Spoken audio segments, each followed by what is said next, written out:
पितृदोष, उसकी निवृत्ति के लिए भागो। पर विधि होनी चाहिए भाई, सरल से न हो। हमारा जो कर्म कांड है उसको लेकर के जड़ से लेकर मध्य तक ऊपर तक विधि हो। पितृदोष का जीते जीते माता पिता का अपमान कर दिया हो, उन चीज की निवृत्ति करने के लिए भागवत।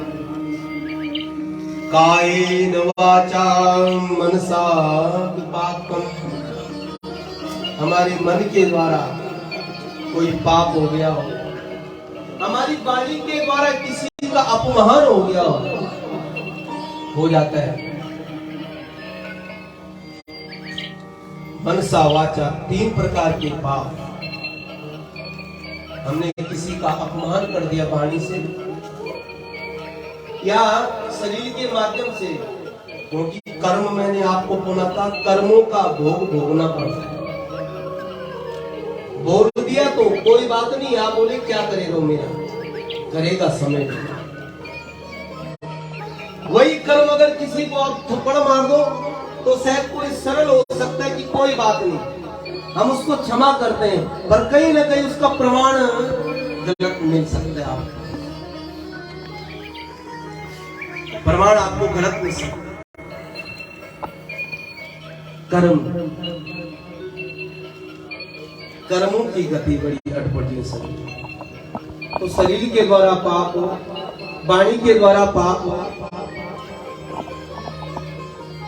और मन के द्वारा, इनकी निवृत्ति करने के लिए सप्ताहेनम कलो पुनन्ति, 7 दिन की बात हो। और जैसे कैसे हमारे, क्यों मैंने कल भी कहा, कल अच्छा लगा लोगों को, थोड़ा उस शब्द गए हमारे पवन जी उसको रिकॉर्डिंग किया कि हम लोगों का नहीं, हमारे पूर्वजों का हमारे ऊपर बड़ा उपकार है कि उन्होंने हमको शरीर दिया और हमको एक योग्य बना करके यहाँ धाम में भेजा। सबसे बड़ी कृपा उनकी, तो लोगों ने उसको बहुत अच्छा माना। ये शब्द बढ़िया लगा, माता पिता का सबसे बड़ी कृपा है हमारे ऊपर। हम माता पिता नहीं होते तो कहाँ थे, और वो माता पिता ऊपर चल गए तो पितृ बन गए, उनका बड़ा आशीर्वाद है कि हम यहाँ बैठे, धाम में बैठे। उनका धन्यवाद करना चाहिए, माता पिता का।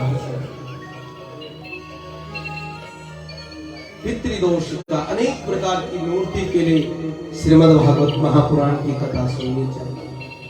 जो भी जीवन में कष्ट है, दुख है, जो भी है, इसको सरल रूप में सुनना चाहिए, भाव से सुनो, सुंदर भाव से सुनो। समय पास हो जाए ऐसा नहीं, मनोरंजन न बने। भागवत इसको आध्यात्मिक दृष्टि से सुनो। एक सुंदर दृष्टांत दिया, जीते जीते भागवत सुन लिया तो अच्छी बात है, नहीं तो मरने के बाद अपने बच्चों से निवेदन करना, बेटा जीते जीते तो हम तेरे को कुछ नहीं कर सकते, पर हमने तेरे को बहुत कुछ दिया है, फैक्ट्री भी दी है, घर भी दे दिया, सब चीज दिया बेटा, पर क्या कर सकते हैं। पर बेटा मेरे अंतिम एक शब्द है, मैं इस मृत्यु लोक को छोड़ जाऊं तो मेरे लिए कहीं पे एक भागवत करा देना, बस इतनी मेरी आस है, कुछ न करना, बस बेटा बहुत तेरा बहुत बड़ी कृपा। और ऐसे करके भगवान को प्रणाम करके बस चले जाओ ठाकुर जी के पास। तो किसी ने अगर कली काल में भागवत जीते जीते नहीं सुना हो सज्जनों, तो मरने के बाद कोई भूत प्रेत बन जाए और वो भागवत सुने तो भगवान उस पर कृपा करते, क्योंकि जीव कभी मरता नहीं, ध्यान देना, जीव अजर अमर है,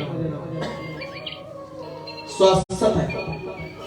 जैसे ठाकुर जी है तो शाश्वत है, भगवान सब जगह है। जैसे भगवान का एक नाम है विष्णु, विष्णु का मतलब होता है जो व्याप्त है, विष्णु व्याप्तों की विष्णु, जो सब जगह है, यहाँ भी है, यहाँ तो प्रत्यक्ष है, हर जगह ठाकुर जी व्याप्त है, और हमको दिखाई नहीं देता।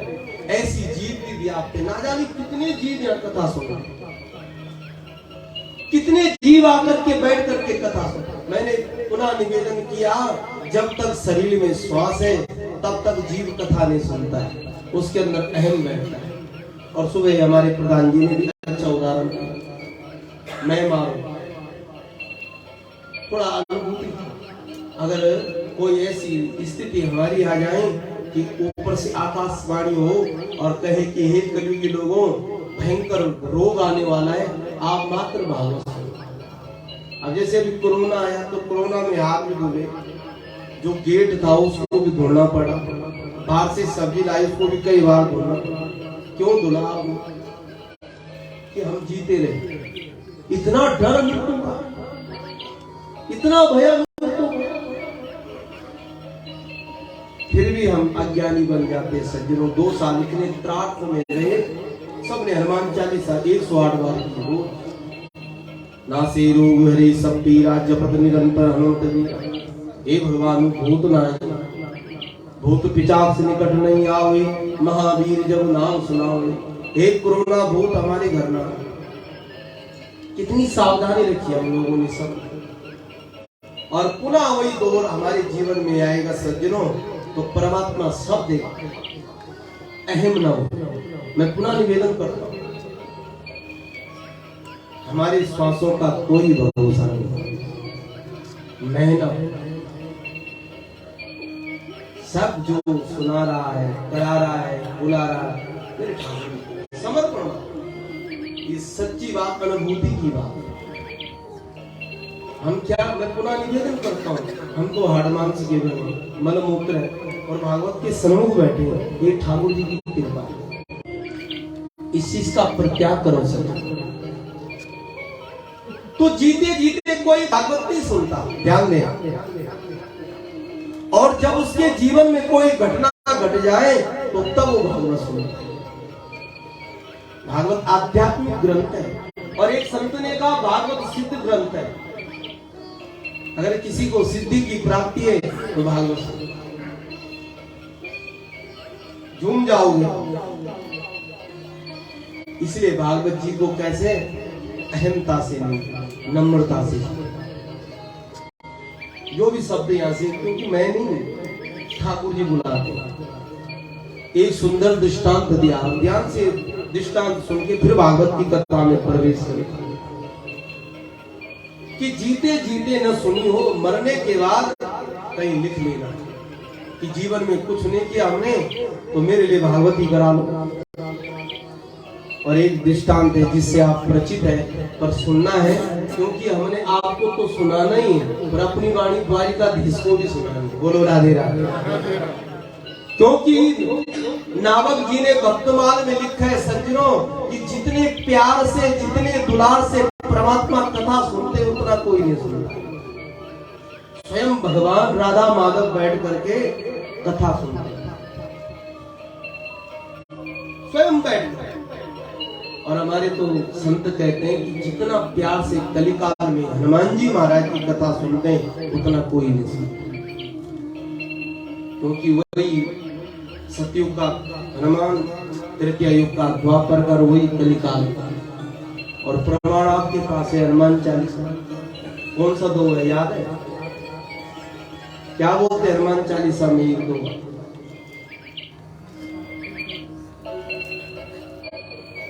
चारों जुग, क्या बात है। अब तो घंटे में लंगर तैयार है, खूब जोर से बोलो। हनुमान, आज मंगलवार भी है, हनुमान जी का प्रताप बोलो। चारों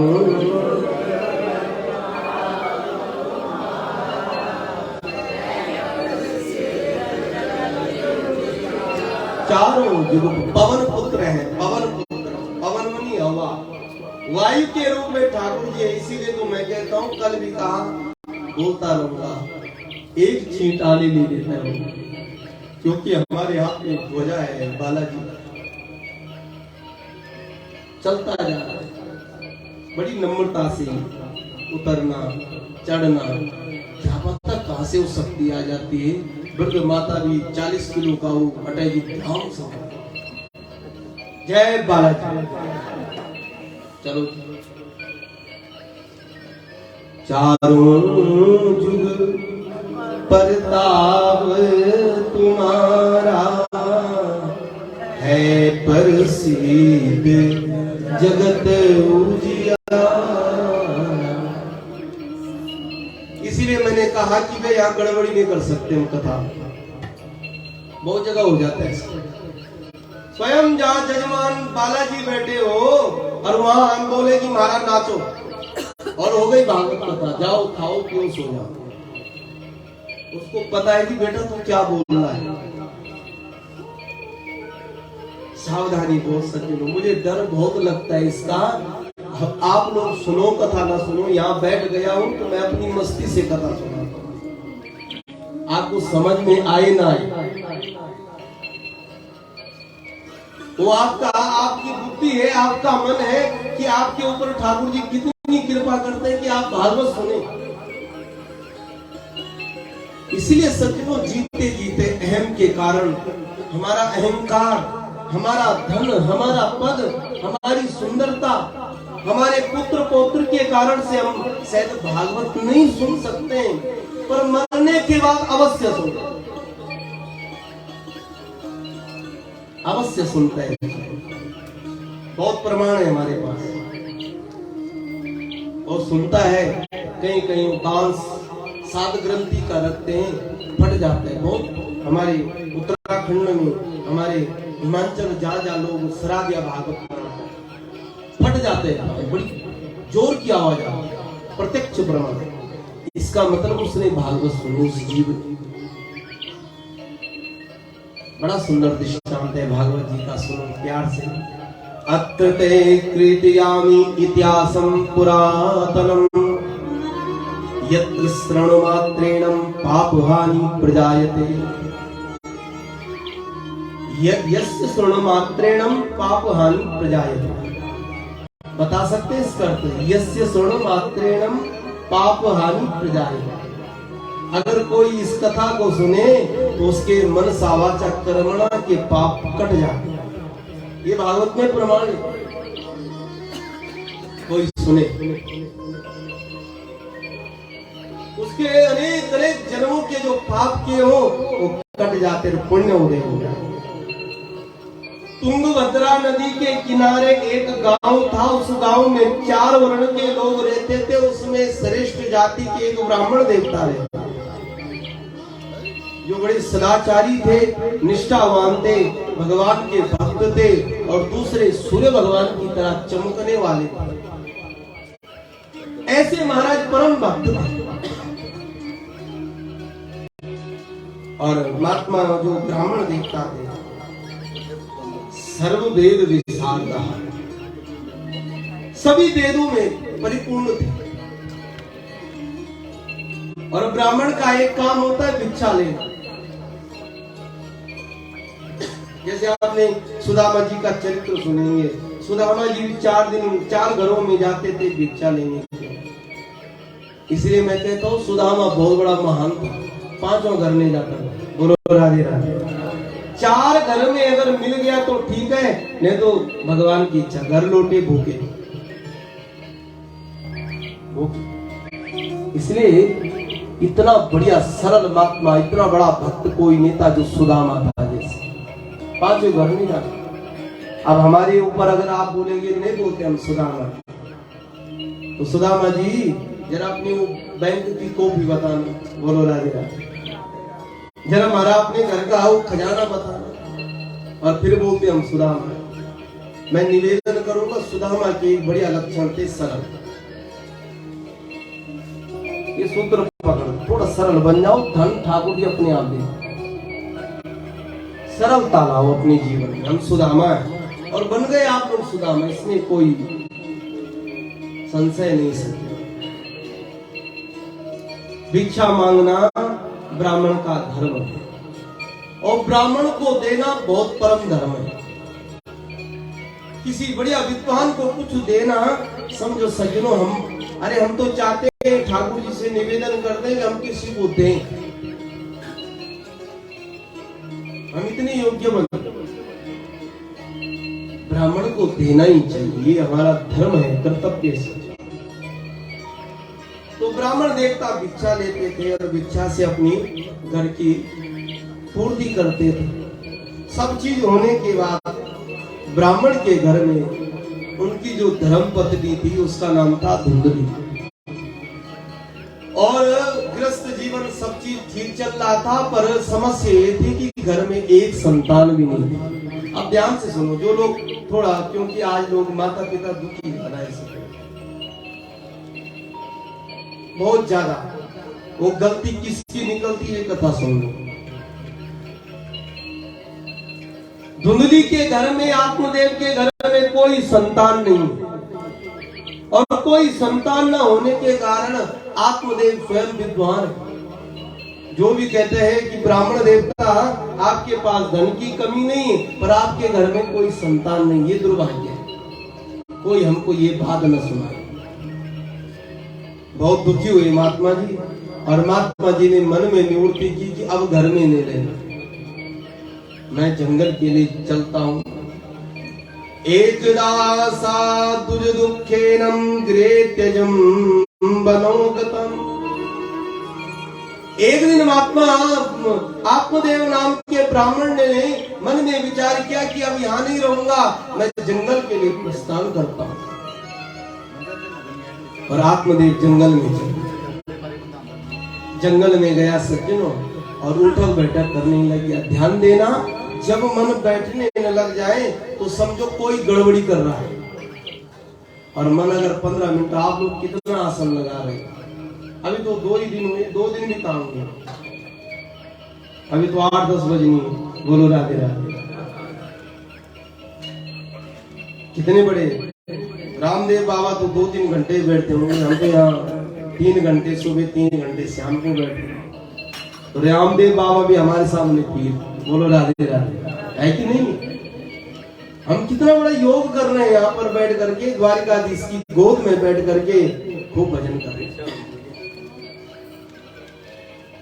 आत्मदेव महाराज जंगल में गया, और जंगल में जाकर के आत्मदेव नाम के ब्राह्मण ने मन की चिंता का प्रदर्शन किया। मन की व्यथा को उसके चेहरे से पता चल जाता है कि व्यक्ति कितना दुखी है जीवन में, और व्यक्ति कितना प्रसन्न है जीवन में। चेहरा से खुश रहो, प्रसन्न रहो, अपनी प्रसन्नता प्रकट करनी चाहिए। और आपने देखा कि आप वृंदावन भी गए, गोवर्धन जी गए, और आप कहीं नहीं गए तो जगन्नाथ जी में तो गए होंगे आप।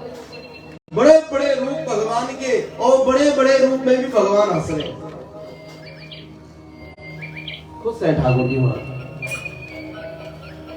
क्या है, ठाकुर को पता नहीं श्याम को भोग लगते कि नहीं लगते। मैं तो अहम भक्त पराधीनो एवं स्वतंत्र ध्वजा, जब भक्त खिलाएगा तो खाऊंगा, नहीं तो बैठा रहूंगा। फिर भी खुश है, और हमारे लिए व्यवस्था परिपूर्ण है ठाकुर जी, फिर भी हम खुश नहीं।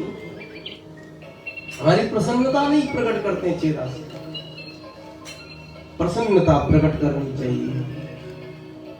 बड़े भाग मानुष तन पावा, सुर दुर्लभ सब ग्रंथन गावा।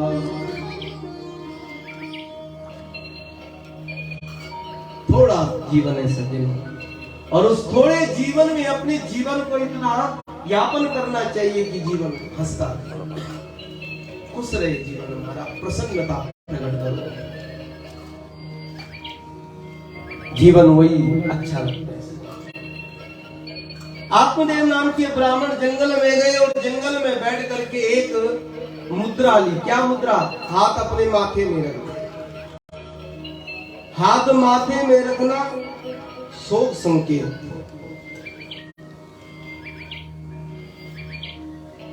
ये शोक का संकेत। एक महात्मा जी निकल रहे थे, तो महात्मा जी ने देखा कि एक ब्राह्मण बड़ा दुखी है, पर इसके मुख में तेज बहुत है, विद्वान लगता है, और जंगल में आया है। तो एक दृष्टि हमारी ऐसी होनी चाहिए कि जहां भी देखो श्याम को देखो। मेरा कोई वैरी नहीं संसार में, ध्यान देना। जो है उससे भी मित्रता, किसी से जलन न करो, अपने लिए घातक है, अपने लिए घातक।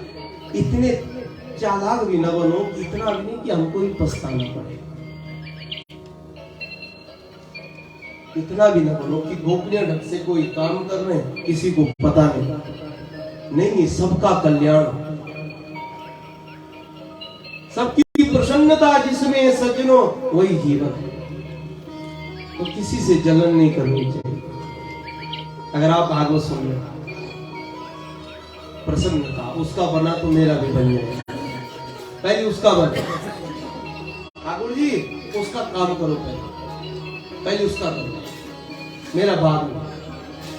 तो भगवान कह रहे हैं जब तेरे अंदर इतना संतोष है उसको देख लूंगा पहले तेरा। ठाकुर नियम के पत्ते, कोई करे तो उसे पहले काम, मैं पहली ठाकुर जी का तो चले जा।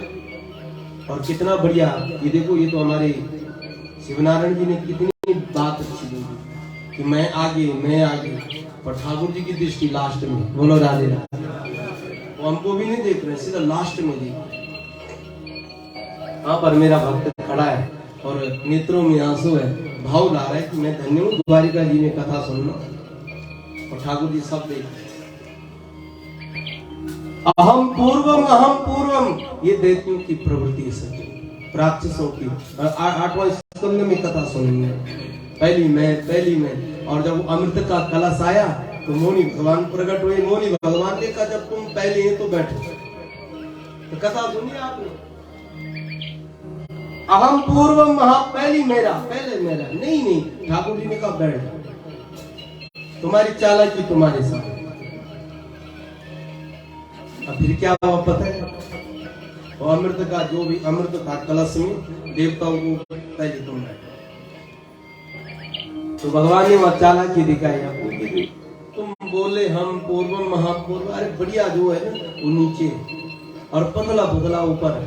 तो पहले इनको देवता लोग सीधे साधे इनको दे दे। तो बड़ी सुंदर कथा है समुद्र मंथन की। तो ठाकुर जी ने पिलाते गए, देवता पुष्ट होते गए। और जो राक्षसों के अंदर मैं पंथी हूं महाराज दे, अहम पूर्वम। भक्त वही श्रेष्ठ होता है सज्जनों, जो सबका मान रखता है, सबको मान देने की प्रवृत्ति रखता है। आप भी, मैं पुनः, मुझे हर कथा में जहां भी जाता हूँ, गढ़वाल जाता हूँ, तो जहां भी ठाकुर जी मौका देते हैं। एक मैं यहाँ की बड़ी सुंदर बात कहते हैं कि एक ही नहीं कि मेरे ऊपर भागवत जी रहे, सबकी बारी लगा। आप जाओ भागवत जी लेके आओ, भागवत जी को छोड़ने जाओ, शोभा यात्रा, सबको साथ ले जाना ही भक्ति है। सबके प्रति समता रखना है सज्जनों, यही भागवत है, यही श्रेष्ठता है सब।